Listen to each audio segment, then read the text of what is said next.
Fateless just released their latest Godforge beta unveil trailer. I don't know why it says it's getting very spicy. It's not like it's an English curry, not like a vindaloo, but that's just the way how Hades says things.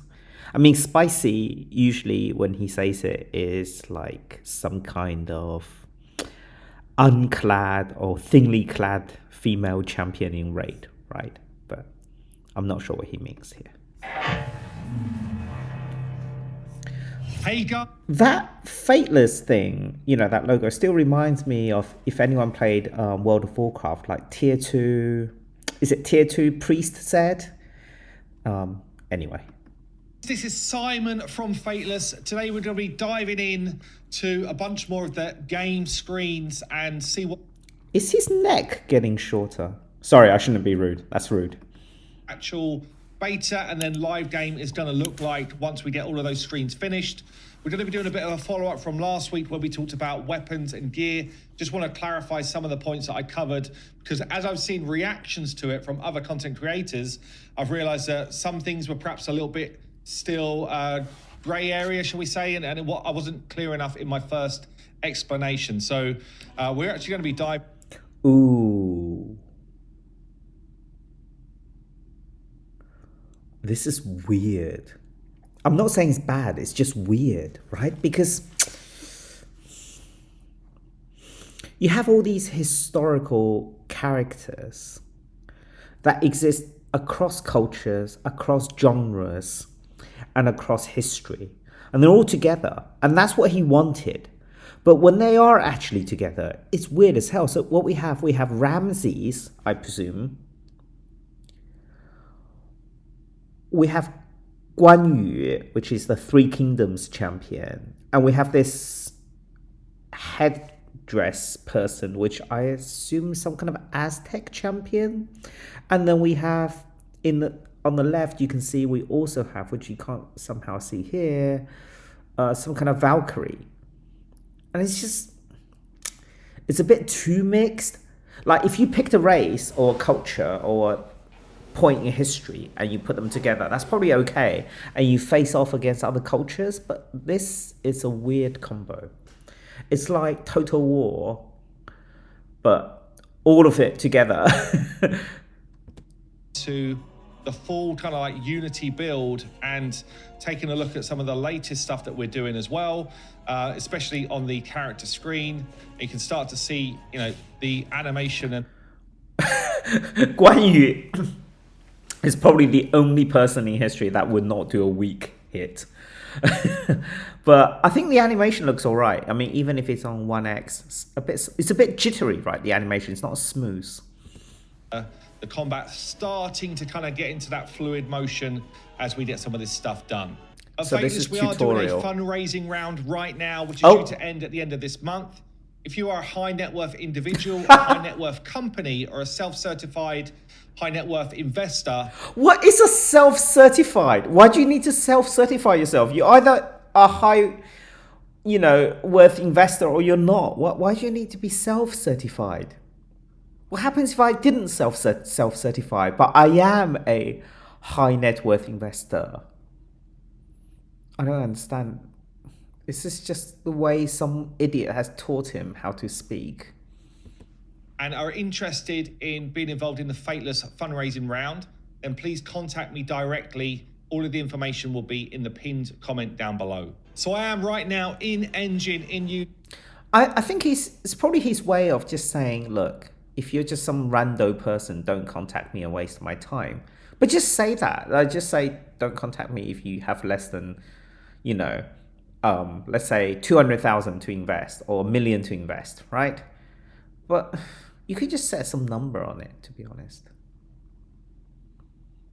This looks a bit too... I don't know. It's a bit too tidy, yes. Like, nothing in real life is actually that tidy, right? Like, Raid Bastion is quite chaotic, which is more reflective of an organically constructed world. This is like someone just did this in 2 hours and drew like a square and a circle. kind of doing some of the various things in the back of house. I just want to show you actually how some of the screens are starting to look in Unity. Oh god, it's like Raid. Why can't these people just play Raid properly? A ton of our heroes now in the game. Some of them are not properly rigged yet, some are. So take Ra here, for example. He's got an idle breaker going off, but he doesn't have his idle stance yet. But there's a whole bunch of different heroes kind of like in the mix now that perhaps we haven't seen before. The camera's working extremely fluid. I really like it. We're getting up close and personal to these guys now. And bam, we can turn the UI off and just enjoy the view. One of the challenges I highlighted in my earlier reaction video to Kekforge is that they have started off with the Earth's greatest and mightiest heroes, right? From every culture, every history, every genre. Then if you're gonna run out, basically. So if you already done Ra and Thor and Guan Yu and everyone else, right, and Captain America, whatever, who are you gonna do in 5 years' time? Because you've run out of heroes. Because always you have inflation, right? You always have creep. You always have heroes that are going to be stronger in the future. And I feel like he's not saved himself any kind of better heroes. He's got King Arthur. I mean, where are you going to go after this, basically? Like, you've done every major culture that, or at least the popular ones, right?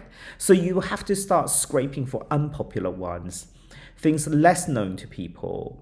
And then the game will just slowly fade because the main motivation for people is to play Ra, Ramses, King Arthur. And then you might have to go to some random person in, I don't know, a Scottish Isle that was once a chieftain. And that would be a new mythical champion. And people would just be like, well, I have no cultural affiliation to that at all. So that's your problem. You've done too much initially. You should have focused more on the gameplay and the quality of the content rather than just spamming 100, 200, 300 famous people. The phenomenal work on some of these heroes here. This is Walter's work, who is an absolute rock star. A couple of ones that you might not have seen. I don't want to show too many, but check out. Ooh, check out the shield. Oh, that shield's nice. Athena is kicking it with the shield. She's obviously not rigged yet, but loving it. Yeah, I'm not sure how she carries that shield around though. Kind of looking pretty fresh out there. Solid work on Freya. That's nice. Obviously, again, not rigged, but look at the quality now. We're starting to really get the lighting improved. So it's that we're great. To really sell the heroes if this was just way. like a visualization. Some of the larger heroes were just. You know what this is? This is a great app for children that want to learn, like ancient cultures and mythical cultures and mythical beings. Like this will be on some tablet for a 5-year-old or 3-year-old just to go through. Like, oh, what did Athena look like? Oh, what did Thor look like? Can I have all the mythical heroes and heroines of Earth for the last 8,000 years on my kind of tablet?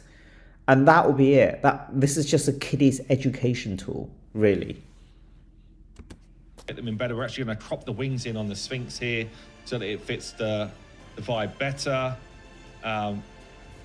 Honestly, they should pivot this to be a children's education tool for religion, history, and famous heroes and stuff like that, right? And tell a story around that. They should pivot. That would be much more successful than this game. Got specifically massive heroes. We've now like got that the camera head to kind of like auto-focus on the right sort of spots for them. The Minotaur looking beastly. Even a dragon in the mix right now, but damn, he's not rigged, which is he's super long.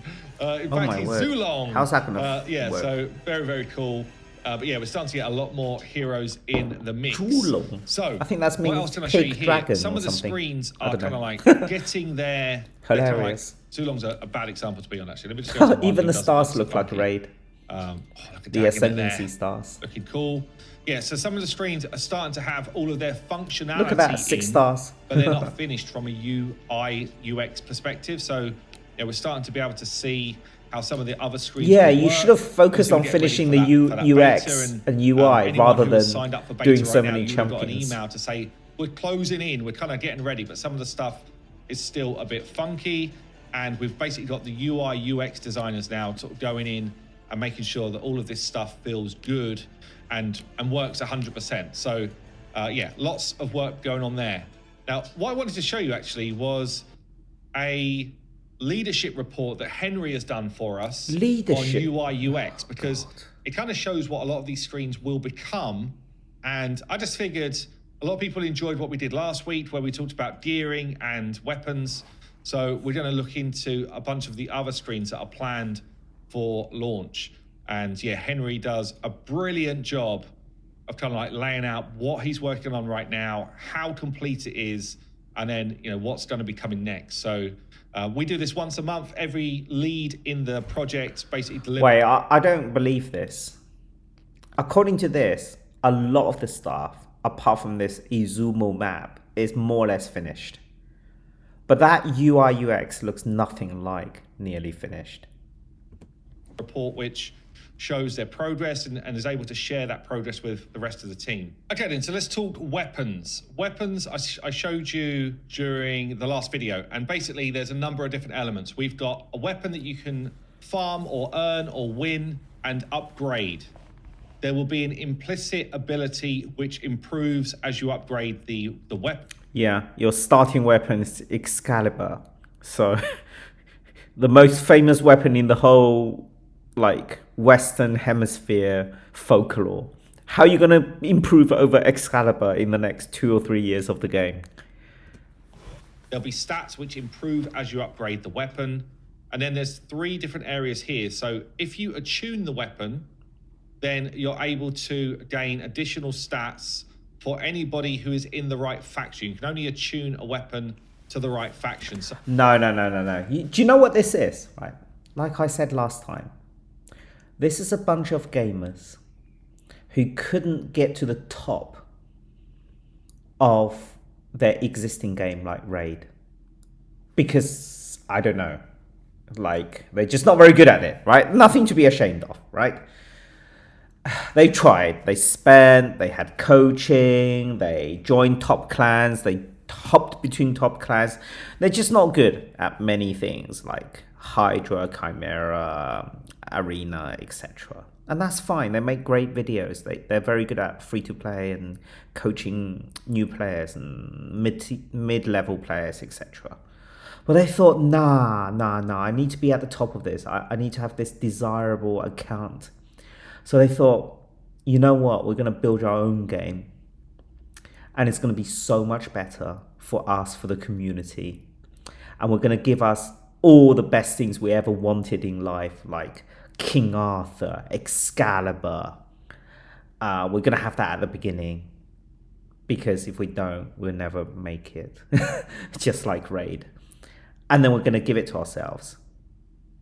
And it's just going to be the same as Raid. In the best case scenario, it would be the same as Raid. I mean, why would it be so dramatically different? It looks the same as any other gacha game. And Raid is pretty good at what it does, right?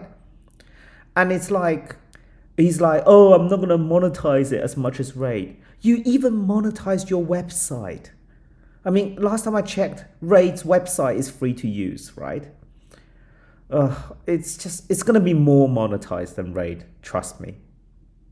I mean, they've already run out of money before beta, so.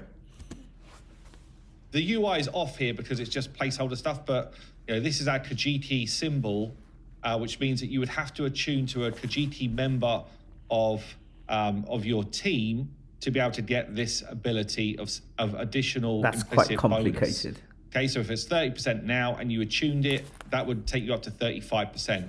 And this is something you would have to pay like a currency, a gold currency, to be able to do. Which probably is real currency, right? Here we go. Monetization.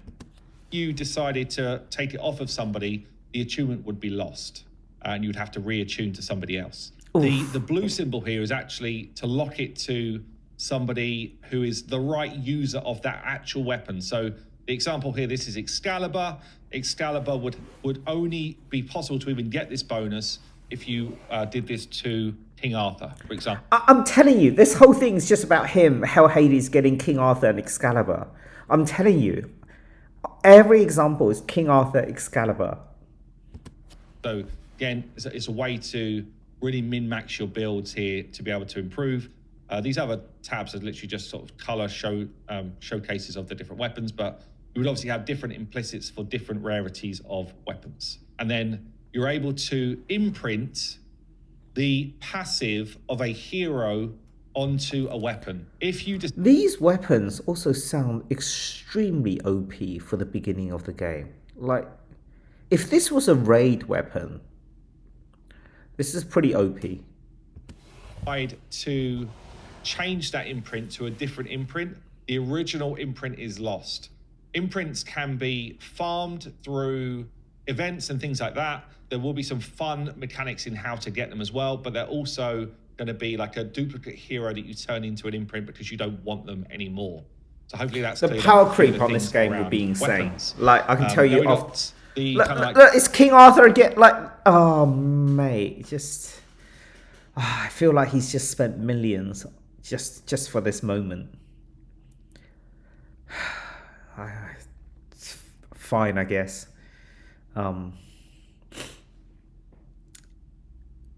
Just a big shield, right? screen here, this also is where your weapon will be. So this will give you an idea of some of the work that's done. So yeah, you could kind of go in and in.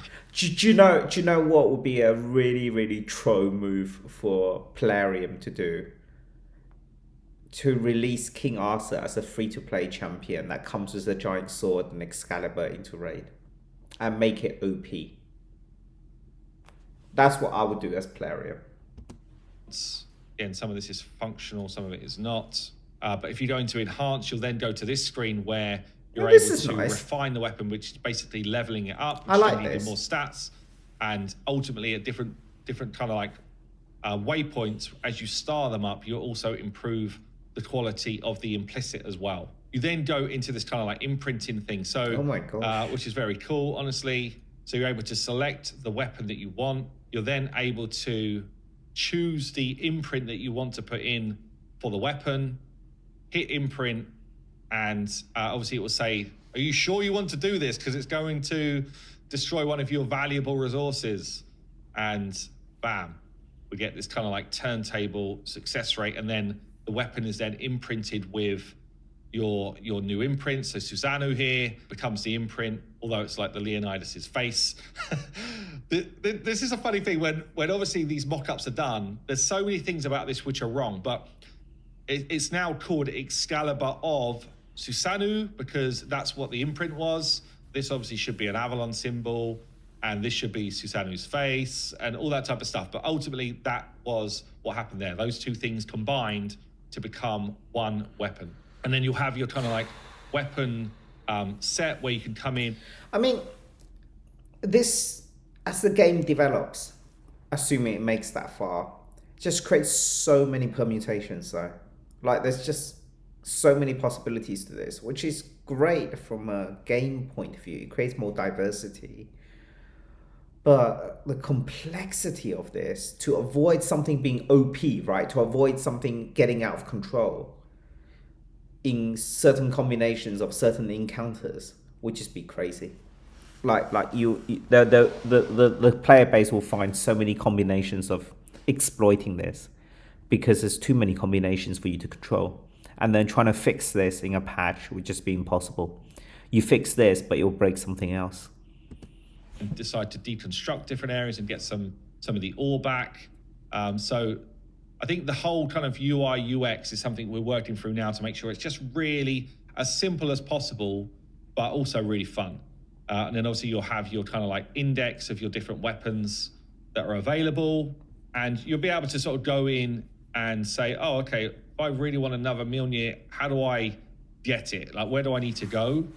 And This is it'll just nice. be like a I like go this. and farm it here, or this is what you can do to get that item. This is nice. So This is gives you an nice. idea of different things that you can do with that. Yeah. This I think is super cool. So a summoning experience. Now we're reworking the actual summoning experience because at the moment we've got a placeholder kind of like summoning in game. But ultimately, when you summon a hero, you'll be able to come in and select the skills. And then there'll be like a short kind of like video clip here, which shows you the skill in action, as well as gives you the information about the skill. So you'll be able to see anyone you're super excited about. It's like, okay, what are these heroes going to be able to do? And I think that's super cool. So again, just trying to amp up the kind of like, the feeling when you get those things. I think I've shown you the kind of, flow through of world maps and things like that pretty well already. So nothing too new to be said there. Doesn't that look like Raid? Really cool, actually, when Henry the campaign map for the Raid. rest of the team start to get a better feel for what the game is going to look like once all of these screens are finished. We've got a defeat screen here, just kind of like showing you who's been leveling, where the damage went. And also, if you lose, it's kind of like we're going to give you a couple of areas that you could go to improve what's going on. So, if here's a suggestion: you should also do a summary screen if a champion's missing gear. I think Raid does that if you lose, but generally just knowing if someone's missing a bit of gear before they lose, even if they win, is helpful, because sometimes you remove gear from someone, you just forget. Half your heroes are not ascended, for example, then get stronger by doing this. Or, if people don't have armor on, get stronger by... Yeah, so knowing that someone's missing armor, it's good. But actually displaying like a little icon next to the champion and showing which bit is missing all the time would be really useful. So not like a red dot, because that's annoying, but something like that, just so when you're like looking at the champion roster screen, you can see, oh yeah, I forgot Valk is missing a helmet. Like, I should do that. Even without gameplay, that would be useful. For Raid, okay? Like Godforge as well, but also for Raid. That's been my suggestion for years. Yeah, so really just some kind of like tooltips to help people improve their gear or improve their setup. Actually, something else on that screen, which I think is quite interesting, is the ability to kind of like share your team with anyone in your kind of like clan or like a social post if you wanted to. So there's different things in our finish screens. That's nice. Will end up being quite cool. That's nice. Basically, Henry then goes on to look at what's next. So what's the kind of like big ticket items he's working on next in terms of screens, and it will be anything around guilds, which actually are going to be called pantheons, and and that's the kind of like next big one that he's working on. So hopefully that is really interesting for you guys to see. Why are they called as pantheons? We start to progress. But yeah, tons of work now going into implementation, polish, and like visual quality. We've got tons of it's just going to be like Raid, rigging, VFX, all being done behind the scenes. So it's all starting to come together, which is very, very cool. There you go, guys. I've been Simon from Fateless. I'll see you soon. Cool, Simon, good luck.